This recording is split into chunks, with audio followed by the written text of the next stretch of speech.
এটা চুচুড়ায় একটা শীতলা মন্দিরে এসেছি। মন্দিরটা প্রথমেই ভোলেনাথের দর্শন করালাম, তারপরে এই মন্দির চত্বরে এত বড় বাগান দিয়ে এই মায়ের মন্দির। দেখুন সবাইকে দেখাচ্ছি, এটা মায়ের মন্দির, বিশাল পুজো হয়, চারদিকে গাছ দিয়ে ঘেরা। মায়ের খুব এখানে জাগ্রত মায়ের পুজো। তো আমি মায়ের মন্দিরে এসেছিলাম, ঘুরতে ঘুরতে এখানে এসে দেখলাম ভালো একটা খুব জাগ্রত একটা শীতলা মন্দির। তো আমি আর একটুখানি সামনের দিকে গিয়ে একবার মায়ের দর্শনটা আরেকবার করাবো সবাইকে। দেখো তোমরা, তো এই মায়ের মন্দির, পেছনে কুণ্ড, আর এই বাবা ভোলেনাথ স্বয়ং পাশে বসে আছেন।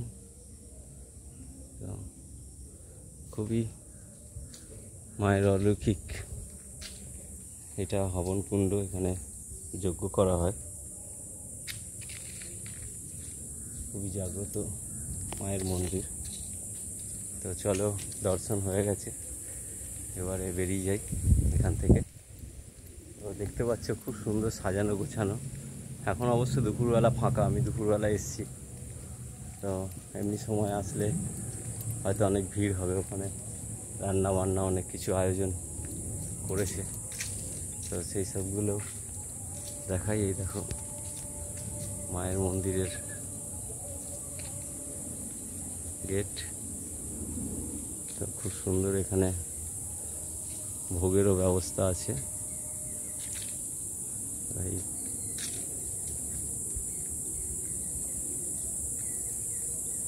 পাশে বাড়ি,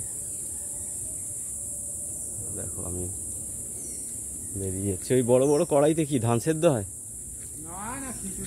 ও, এরকম বড় বড় খিচুড়ি হয়। আচ্ছা, এই যে এটা কি ডেলি ভোগ হয় এখানে?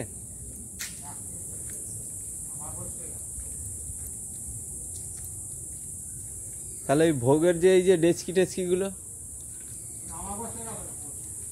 ও,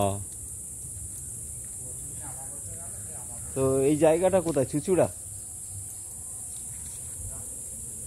সুগন্ধা, সুগন্ধা হুগলি, জায়গাটা সুগন্ধা হুগলি। এখানে মায়ের শীতলা মন্দির, বিশাল বড় আমবাগানের মধ্যে।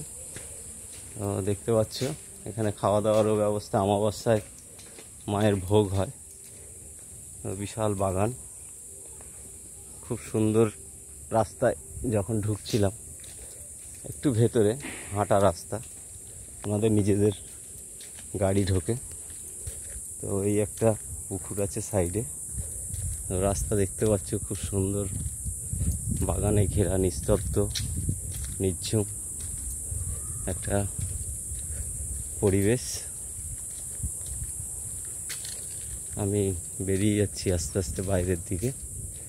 তো দেখতে পাচ্ছ কত বড় বড় আম বাগান, সব মন্দির ট্রাস্টের। কলা গাছ, ওইটা হচ্ছে কলেজ, হলুদ রঙের সুগন্ধা কলেজ। গেছিলাম মন্দিরে, হ্যাঁ খুব সুন্দর। আমার তো এই রাস্তাটা বানানো দেখে আমি আরো বেশি আগ্রহ দেখলাম। তো বললো অমাবস্যার সময় মায়ের নাকি ভোগ হয়, আর খুব সুন্দর শীতলা পুজোর দিন। এখানে দুদিকে কলা গাছ, তো কলা গাছে কলা খুব সুন্দর লাগছে। রাস্তা দিয়ে হাঁটবে লোক, উপর দিকে তাকাবে। আর তোমরা আগানে বাগানে কোথায় ঘুরছো?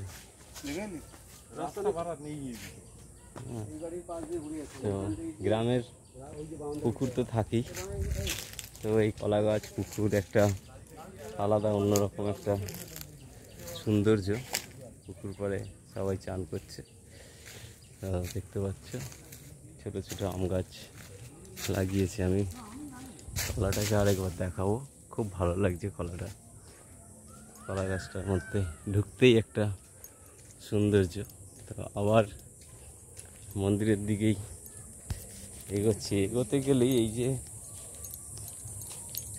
কাজ, এই সুপারি বাগান, এটা খুব একটা অন্যরকম ঐতিহ্য নিয়ে আসে। তো যাই হোক, আমি ভিডিওটা এখানেই শেষ করব। যদি কেউ আসতে চাও তো এখানে ভিডিওটা দেখে আসতে পারো।